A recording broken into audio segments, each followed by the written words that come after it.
বন্ধুরা, আজকের ভিডিওটি হতে চলেছে অত্যন্ত গুরুত্বপূর্ণ এবং বিশ্লেষণধর্মী। কারণ আজ আমরা আলোচনা করব ডোনাল্ড ট্রাম্পের নতুন শুল্ক নীতি, supreme court of the united স্টেটসের রায় এবং তার প্রভাব ভারত আমেরিকা বাণিজ্য সম্পর্কে। ভিডিওটি শেষ পর্যন্ত দেখুন, কারণ এখানে শুধু খবর নয়, থাকছে বিশ্লেষণ, রাজনৈতিক বার্তা, অর্থনৈতিক প্রভাব এবং ভারতের ভবিষ্যৎ অবস্থান নিয়েও বিস্তারিত আলোচনা। সম্প্রতি আমেরিকার সর্বোচ্চ আদালত স্পষ্ট জানিয়ে দেয় যে ট্রাম্প প্রশাসন যে বাণিজ্য শুল্ক বিভিন্ন দেশের ওপর আরোপ করেছিল তা আইনসম্মত নয়। আদালত প্রেসিডেন্টের এখতিয়ারের সীমা স্মরণ করিয়ে দেয়। এই রায়ের অর্থ কী? এর মানে পূর্বে আরোপিত বহু শুল্ক কার্যত শূন্য হয়ে যায়। কিন্তু এখানেই নাটকীয় মোড়।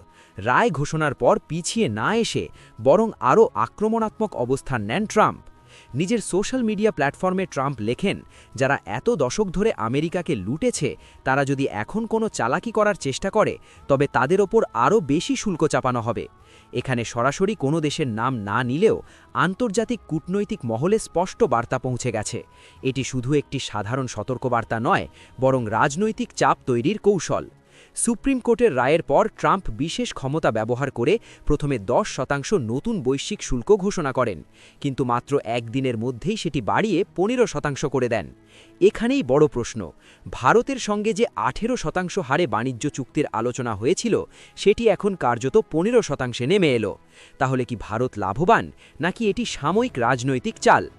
এখন আসি ভারতের দিকে। নরেন্দ্র মোদীর সরকার কেন সুপ্রিম কোর্টের রায়ের অপেক্ষা না করে দ্রুত বাণিজ্য চুক্তিতে সম্মত হল? বিরোধীরা প্রশ্ন তুলছে, ভারতের কৃষকরা কি ক্ষতিগ্রস্ত হবেন? ছোট ব্যবসায়ীরা কি আমেরিকান পণ্যের চাপে পড়বেন? ভবিষ্যতে যদি ট্রাম্প আরও শুল্ক বাড়ান তখন কি ভারত পিছিয়ে আসতে পারবে? এই প্রশ্নগুলো এখন রাজনৈতিক বিতর্কের কেন্দ্রে। ট্রাম্পের নীতির মূল কথা আমেরিকা ফার্স্ট। তিনি বারবার বলেছেন, ভারত সহ অনেক দেশ দীর্ঘদিন ধরে আমেরিকার বাণিজ্য ঘাটতির সুযোগ নিয়েছে। তার মতে এখন থেকে আমেরিকা শুল্ক দেবে না, বরং অন্য দেশগুলোকেই দিতে হবে। এই বক্তব্য শুধু অর্থনৈতিক নয়, এটি নির্বাচনী রাজনীতিরও অংশ। চলুন বিশ্লেষণ করি। ১. ভারতীয় কৃষি খাত।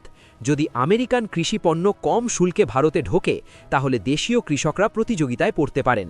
২. Manufacturing sector. ইলেকট্রনিক্স, অটোমোবাইল, যন্ত্রাংশ, এই খাতগুলোতে আমদানি রপ্তানির ভারসাম্য বদলে যেতে পারে। ৩. আইটি ও সার্ভিস সেক্টর। ভারতের শক্তিশালী পরিষেবা খাত সরাসরি শুল্কের আওতায় না এলেও বাণিজ্য সম্পর্ক খারাপ হলে ভিসা ও নীতি কঠোর হতে পারে।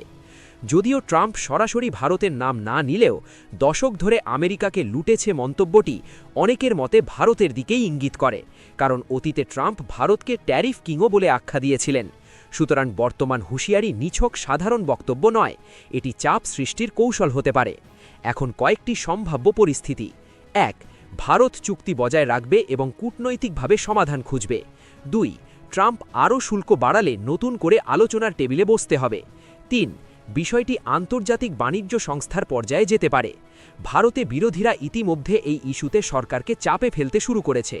অন্যদিকে আমেরিকায় ট্রাম্প নিজের সমর্থকদের বার্তা দিচ্ছেন, তিনি আদালতের রায়ের পরেও দেশের স্বার্থে কঠোর অবস্থান নিচ্ছেন। অর্থাৎ দুই দেশেই এটি অর্থনীতি যেমন তেমনি রাজনীতিরও খেলা। বন্ধুরা, পুরো বিষয়টি দেখলে বোঝা যায় এটি শুধুমাত্র একটি শুল্ক বিতর্ক নয়, এটি আন্তর্জাতিক বাণিজ্য, কূটনীতি, আদালতের ক্ষমতা এবং রাজনৈতিক কৌশলের জটিল সমন্বয়। ট্রাম্প সুপ্রিম কোর্টের ধাক্কা খেয়েও পিছিয়ে যাননি, বরং আরও আক্রমণাত্মক হয়ে উঠেছেন। ভারতের সামনে এখন বড় চ্যালেঞ্জ, কিভাবে অর্থনৈতিক স্বার্থ রক্ষা করে কূটনৈতিক ভারসাম্য বজায় রাখা যায়। আপনাদের কি মনে হয়, ভারত কি সঠিক সময়ে সঠিক সিদ্ধান্ত নিয়েছে, নাকি আরও অপেক্ষা করা উচিত ছিল? কমেন্টে আপনার মতামত জানান। ভিডিওটি ভালো লাগলে লাইক করুন, শেয়ার করুন আর সাবস্ক্রাইব করতে ভুলবেন না। পরবর্তী ভিডিওতে আবার দেখা হবে।